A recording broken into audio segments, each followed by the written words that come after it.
بسم الله الرحمن الرحيم. السلام عليكم ورحمة الله وبركاته. marka koowaad waxaan alle uga mahad celinaynaa nimcooyinka uu nasiiyay oo ay kamid tahay in dalkeenu uu diyaar u yahay maanta doorashada madaxweynaha 15 May ee foodan ugu soo haysa. waxaan bogaadinayaa shaqada labada gole ama labada aqal ee baarlamaanka oo si habsami leh u daadihinaya hanaanka doorashooyinka. sida aad wada ogtihiin waxaan ku jirnaa bil ku astaysan halgan wadaniyad xornimo doon iyo dawlad dhis. 15 May waa maalintii halgamayaashii SYL ay dhidibada u aaseen xornimada oo aanu maanta ku naaloonayno. waxaana siib wanaaga in maalinta doorashada madaxweynaha Jamhuuriyadda Federaalka Soomaaliya lagu beegay maalinta xuska halgamayaashii SYL.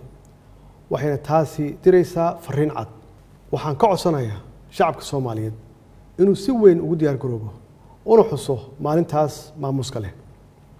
walaalayaal, dalkeena maanta waxa uu u baahan yahay hoggaan aamin ah oo ilaaliya ammaanada ummadda iyo hantida qaranka, aaminsan kuna shaqeeya qarannimo oo ka fog qabyaaladda iyo qof jeclaysi, danta guud ka hormariya midda gaarka ah, oo heegan u ah howlaha qaranka, aaminsan midnimada dhuleed ee dalkeena iyo wadajirka ummadeed ee dadkeena, ilaaliya madax bannaanida dalkeena iyo qabka dadkeena, oo ogol kaliya iskaashi ku dhisan wada shaqeyn iyo is-ixtiraam kala dhexeeya caalamka intiisa kale, xogaala oo awood u leh joogteynta isbedelada socda ee dalka ka hana qaaday 5 sano ee la soo dhaafay, la jira shacabka oo dareemaya danaha iyo duruufaha bulshada, daryeela danyarta iyo daljirka heeganka ku ah jiidaha hore ee difaaca qaranka, ilaaliya xuquuqda golayaasha dowladda, shaqaalaha iyo adeegayaasha qaranka.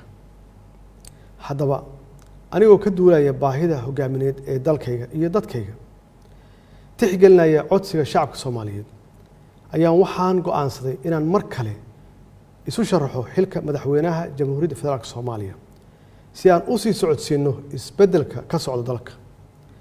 sidaas darteed waxaan halkaan aan ka soo jeedinayaa ama aan uga jeedinayaa laba baaq oo muhiim ah. baaqa koowaad waxaan u dirayaa xildhibaanada sharafta leh ee labada aqal, waxaana ka codsanayaa inay codkooda isiyaan oo aan wadajir ugu guuleysano una horumarino dalkeena iyo dadkeena si aan u sii socodsiino isbedel doonka ka soo bilowday 8 Febraayo 2017.